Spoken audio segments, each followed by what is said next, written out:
Так, с песнями и плясками назаровцы отмечают последний день масленичной недели. Провожают зиму и обрядами встречают весну. Масленица – шумный, радостный и самый вкусный народный праздник, пришедший из глубины веков. Неотъемлемым атрибутом праздника является блин. В этот день ими не только угощаются. На огромном фанерном каждый пишет свое пожелание, которое непременно сбудется.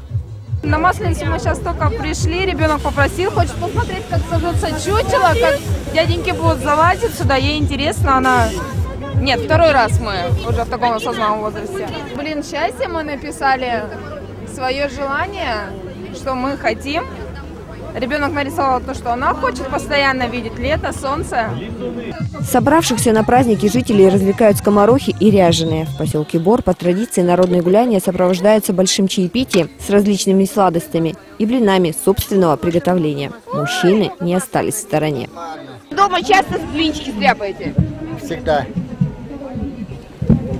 Как получается? Получается. Деревья стряпали, я стряпаю. Володя очень хорошо стряпает. У него получается лучше, чем у меня. Это у него от отца. Да, папа всегда стряпал блины на 2 сковородках, а дети ели. Конкурс на тонкий толстый блин помог определить умелых хозяев. Медиахолдинг «Пирамида» приготовил призы на конкурс подснежников. Конкурсанты сделали первые весенние цветы из подручных материалов. Например, лепестки из пластиковых ложек, а вазы из газеты. Развлекают горожан творческие коллективы. Исполняют тематические песни, частушки, рассказывают о масленичном календаре. Для самых маленьких жителей организованы веселые конкурсы и эстафеты. Не забудь конкурс покорения столба. Единственные участники – мужчины. На этот раз их было немного, и только 2 смогли покорить вершину. Поэтому впервые в истории проведения назаровского конкурса победитель дважды снял приз. Ему досталась копченая рыба и 16 килограммов сливочного масла. Целую коробку этого молочного продукта по традиции предоставил назаровский завод «Вимбельдан». Счастливчик рассказывает, получить призы помогла спортивная подготовка.